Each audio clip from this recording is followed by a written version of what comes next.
Story now from Rockport, where this afternoon veterans had the chance to voice their concerns on a variety of topics during a roundtable discussion with Congressman Michael Cloud. And as part of that event, one veteran in particular was awarded a medal that he's been waiting decades for. Our Taylor Alanis was there.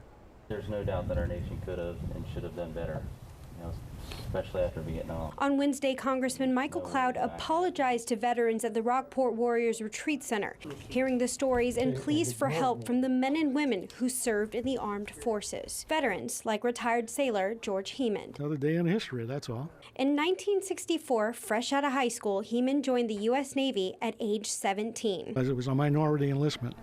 So you join at 17 and you get out the day before your 21st birthday. He made 2 tours to Vietnam and received numerous medals, but he was missing one. The Good Conduct Medal kind of evaded it. Heeman says no one read the regulations that would allow him to receive one. He tried for years to get the medal, but says he was repeatedly told no. At that point, I was, a young man with a family.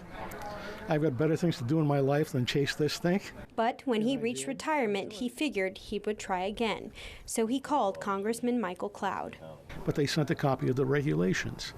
And lo and behold, in the regulations, there it was. Heeman says the regulations for minority enlistment say if a sailor fulfills the term of their contract, they are eligible. So finally, on Wednesday, he received the Good Conduct Medal. It's a great honor, of course, to see Captain Starkey be able to pin that medal on him today and for him to receive that after 52 years of being overdue. Overdue, but well deserved.